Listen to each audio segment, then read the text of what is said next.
Bonjour et bienvenue dans la série des cours Opérations élémentaires, lignes et systèmes d'équations linéaires.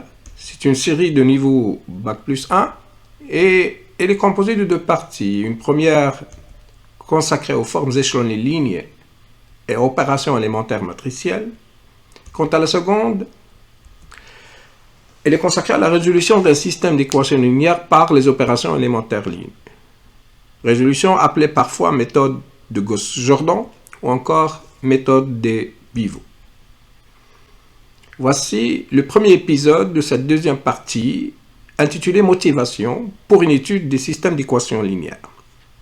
En fait, le contenu de cet épisode, je l'ai voulu comme réponse à une question souvent posée ou bien qui peut être posée par des étudiants de niveau terminal ou encore par des étudiants au début de leurs études universitaires, qui est en fait une sous-question de la grande question posée souvent par la masse des gens: à quoi bon d'apprendre les mathématiques? Ou encore, à quoi servent les mathématiques dans notre vie quotidienne? Pour se divertir, proposons-nous la devinette suivante. Autour d'une table, lors d'un repas, se sont réunies 20 personnes composées d'hommes, de femmes et d'enfants. Elles ont mangé 20 pommes. Sachant que chaque homme présent a mangé 3 pommes et chaque femme en a pris 2 et que chaque enfant a mangé la moitié d'une pomme. La question est de savoir combien il y avait d'hommes, de femmes et d'enfants autour de cette table. Eh bien, voilà, pour résoudre cette énigme, disons cette devinette, on va la traduire en langage mathématique. Alors, désignons par x, y et z le nombre d'hommes, respectivement de femmes et d'enfants cherchés, le fait que le nombre total des hommes, de femmes et d'enfants réunis autour de cette table est de 20 personnes, donc se traduit par l'équation x plus y plus z égale 20. Quant à la consommation globale des présents autour de cette table, s'il y a autour de cette table x hommes, bon, tout le monde est d'accord que le nombre d'hommes a consommé 3x pommes, et de même que le nombre de femmes présentes autour de cette table a consommé 2y pommes, et de même que pour les enfants présents lors de ce repas est la moitié de z de pommes. Donc, la consommation peut être traduite par une deuxième équation à 3 inconnus, à savoir 3x plus 2y plus la moitié de z égale 20. Alors, une réponse à cette question, donc ce sont 3 valeurs entières, une pour x, une pour y et une pour z. Solution des deux équations simultanément, c'est-à-dire solution d'un système d'équations à deux équations de 3 inconnues, à savoir le système constitué par les deux équations ainsi. Eh bien, la réponse, vous pouvez tenter pour les gens qui ne savent pas comment résoudre un système d'équations linéaires, c'est-à-dire juste par tâtonnement, ce n'est pas aussi simple. Vous pouvez passer pas mal de temps, à part que si la chance est de votre côté de trouver la réponse exacte. Eh bien, je ne vais pas abuser de votre temps et je vais jouer le rôle du magicien pour vous dire, eh bien, la réponse x égale 1, y égale 5 et z égale 4. D'où la question, mais comment j'ai pu deviner? Non, j'ai rien deviné. Je sais résoudre un système d'équations. Proposons-nous encore d'autres exemples. Maintenant, à des choses beaucoup plus sérieuses. C'est une application géométrique. Eh bien, dans un plan P rapporté à un repère orthonormé au UJ, on considère 4 droites. 4 droites. La première, elle passe par 2 points dont on sait les coordonnées. Le premier point de coordonnées 5, 0 et le second c'est 0, 5 tiers. La seconde droite est celle qui passe par un point de coordonnées 1, moins 1, ou bien par le point de coordonnées 1, moins 1, et du vecteur directeur I plus 2J. Quant à la troisième, on connaît ça en équation cartésienne, qui est moins x plus 4y égale 9, et la quatrième, on connaît sa pente, et elle passe par l'origine. La question est de déterminer les coordonnées des points qui sont intersections de la première, deuxième et troisième droite. Et la deuxième question, quelles sont les coordonnées des points intersection de la première, seconde et quatrième droite? Eh bien, on va voir que ceci va se traduire par un système d'équations linéaires, un certain nombre d'équations, un certain nombre d'inconnus. Alors pour ceci, bien sûr, il faut rappeler qu'est-ce que c'est que l'équation cartésienne d'une droite et comment je récupère l'équation d'une droite suivant les hypothèses que je connais sur cette droite. Eh bien, l'équation d'une droite dans un plan, elle est toujours de la forme ax plus by égale c, où a, b et c sont des constantes liées à la droite, et x, y sont les coordonnées des points qui se trouvent sur la droite. Eh bien, comment retrouver cette équation cartésienne? Eh bien, selon les situations, bon, par exemple, l'équation de D passant par deux points donnés, donc d'une manière générale, voilà les points A et B. Eh bien, pour déterminer cette équation cartésienne, on exprime juste le fait qu'un point est sur D, appartient à D, si et seulement si ce vecteur-là est collinéaire avec celui-ci.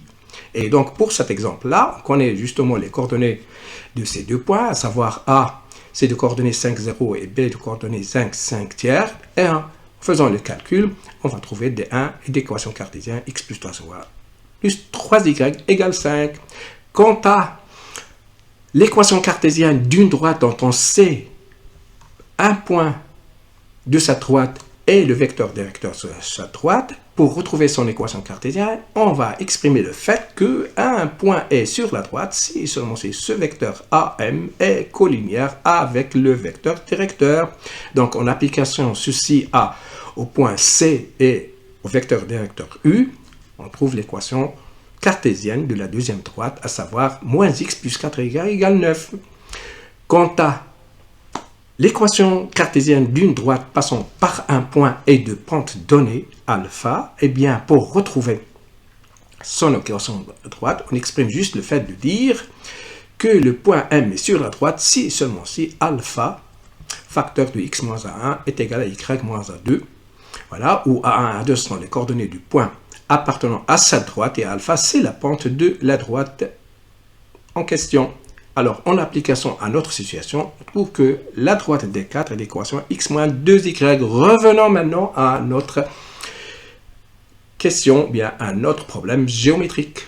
Eh bien, les coordonnées x, y des points intersection des trois droites, ça veut dire eh bien, que le point elle est sur la première et seconde et troisième droite, donc elle est solution des trois équations cartésiennes de chacune des trois droites mentionnées ici, c'est-à-dire solution de ce système 1. Voilà. Et bon, le système, si vous essayez, je vous dis, eh bien, ce système n'a pas de solution, c'est-à-dire que les trois droites ne se rencontrent pas en un point commun. Eh bien, comment j'ai pu trouver la réponse? Ça, justement, ça sera à la fin, ou bien ça sera le contenu de l'épisode prochain. De même, pour la deuxième question, donc, la solution, bien la réponse, ce sont les solutions de ce système-là. Eh bien, ce système a comme ensemble de solutions un couple, c'est-à-dire il y a un seul point qui est intersection de D1, D2 et D4 à la fois. Eh bien, quel est ce point-là? Toujours ça, ce n'est pas de la magie, mais parce que je sais résoudre un système d'équations à deux inconnues et trois équations. Et la réponse est, c'est le point de coordonnées 2, 1. Comment j'ai trouvé cette solution? Eh bien, un peu de patience et on attendra le deuxième épisode. Regardons une autre application, toujours pour essayer de répondre à quoi bon d'apprendre à résoudre un système d'équations. Maintenant, une application en physique. Eh bien, prenons un circuit électrique A, B, C, D, E et F, est tel que VA moins VF, la différence de potentiel entre les deux points A et F est de 100 volts, eh bien, et entre les points A et B, il y a une résistance de 3 ohms, entre B et C, il y a une résistance de 10 ohms, et la même chose, entre C et D, il y a une résistance. Bref, voici les données de l'exercice. Et la question, c'est de déterminer les intensités des trois courants, I1, I2 et I3, circulant respectivement dans la branche AB, CDE et CF. Voici donc un schéma proposé pour le circuit de l'application physique. Le circuit A, B, C, D, E et F. on a un courant I1 entre la branche AC, au niveau du nœud C, il va se partager en I2 et en I3, et l'équation, donc on va déduire de cette situation est que I1 moins I2 moins I3 égale 0, encore I1 égale I2 plus I3. En plus, la différence de potentiel entre les deux points A et F, qui est égale à 100 volts, elle est aussi exprimée en d'autres termes, c'est que I1 facteur de 3 plus 10, c'est-à-dire 13, plus 2 fois I3 égale 100, et la différence de potentiel entre les deux points E et F qui s'exprime en disant il y a I2 fois 7 plus 3 moins I3 fois 2 égale aussi 100 volts. D'où les trois équations et à trois inconnus qui sont I1, I2 et 3 ce système-là d'équations va nous permettre de déterminer l'intensité des trois courants circulant respectivement dans la branche AC, CE et CF. Voilà, passons maintenant pour voir quelle est la solution de ce système. Les trois intensités sont solutions de ce système. Eh bien, ce système, si on connaît comment le résoudre, elle a l'unique solution, à savoir, voilà, le courant total I1 elle est de 9,6591 ampères. Quant à ça, c'est l'intensité de la première branche et ça de la deuxième branche du courant I1. Comment j'ai trouvé cette solution? Toujours ça, le secret sera dévoilé dans le deuxième épisode. Regardons maintenant une autre application pour voir que les domaines d'application de cette question-là, c'est-à-dire savoir résoudre un système d'équations linéaires, elle est très variée et je ne cite pas tous les domaines d'application, ce n'est que quelques exemples pour motiver justement cette étude de résolution d'un système d'équations. Une application au domaine de chimie, équilibrer la réaction chimique suivante. Eh bien, pour aborder la solution, essayons d'analyser et d'expliquer qu'est-ce que ça veut dire équilibrer une réaction chimique.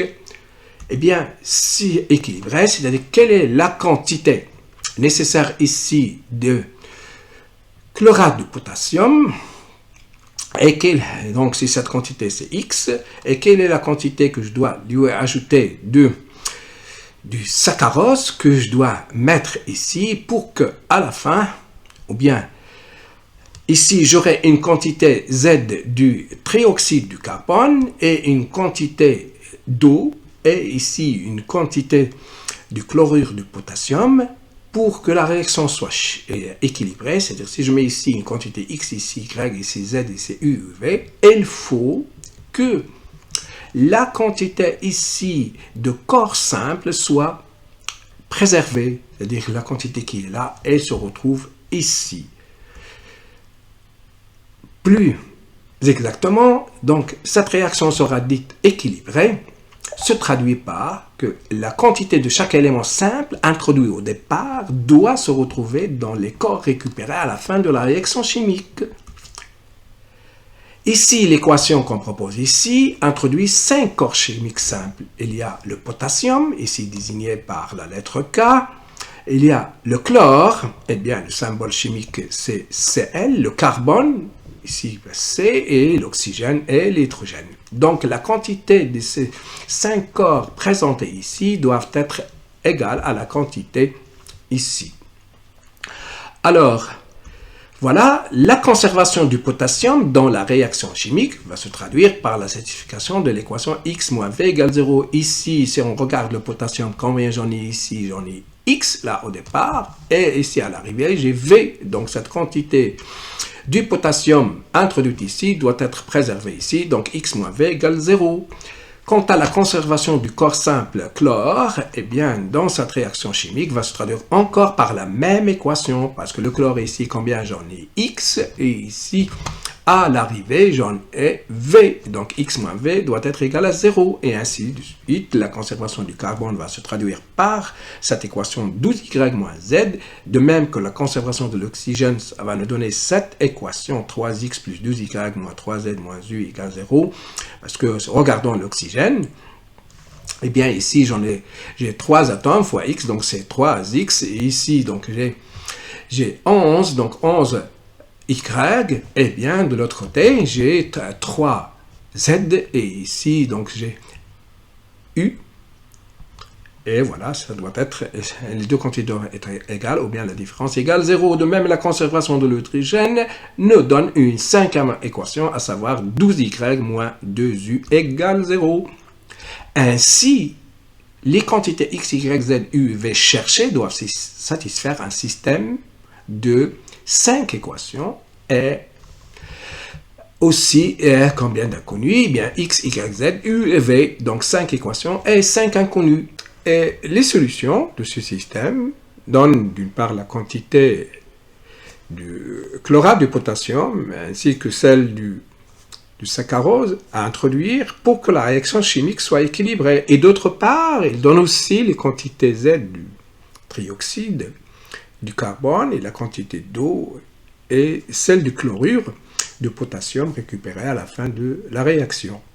Eh bien, c'est un système qui n'est pas aussi simple que celle d'avant. Nous avons 5 équations, 5 inconnues, et donc si on ne connaît pas comment résoudre un tel système, ou bien trouver une solution d'un tel système, eh bien, on ne peut pas donc équilibrer cette équation chimique. Eh bien, une solution de ce système est que la voilà, x31, y égale 3 et z36, u18 et v31. Comment j'ai trouvé cette solution? Eh bien, ce sera, comme je dis et je le répète, le contenu du prochain épisode. Voilà, nous allons terminer maintenant cet épisode par encore une dernière application pour se divertir. Voici encore une devinette. Une personne A dit à une personne B: j'ai 2 fois l'âge que vous aviez quand j'avais l'âge que vous avez actuellement. Deuxièmement, quand vous aurez l'âge que j'ai maintenant, la somme de nos âges, à ce moment-là, sera 99 ans. Question: déterminer l'âge des personnes A et B. Eh bien, voilà, si vous essayez de vous-même et par tâtonnement, sans appliquer la méthode de résolution des systèmes d'équations, eh bien, vous allez passer un bon moment. Regardons, pour résoudre cette énigme ou bien cette devinette, on va traduire toujours les énoncés en un langage mathématique. Voilà. Pour résoudre cette devinette, désignons par x et y l'âge de A respectivement de V. Quand A avait l'âge de B, qui est Y, la personne B avait l'âge qu'elle a maintenant moins la différence. Donc c'est Y moins X moins Y. Et donc ainsi, la première phrase du texte va se traduire par X c'est 2 fois Y moins X moins Y. Ou encore, ça nous donne 3X moins 4Y égale 0.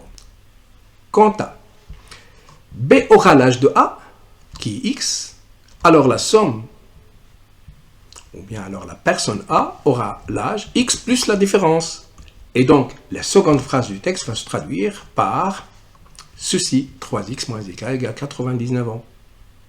Donc, la réponse au problème, ou bien aux devinettes, est une solution d'un système d'équations, d'un système à 2 équations et 2 inconnues. Eh bien, voilà. Voilà, si on sait comment résoudre un système d'équations, eh bien la réponse est de x égale 44, y égale 33. Et on vérifie bien que ça répond bien aux données du problème. Comment on a trouvé cette solution? Comme je l'ai dit et je le répète, ça sera le contenu du prochain épisode de sa deuxième partie. Et voilà, merci de votre attention et à bientôt.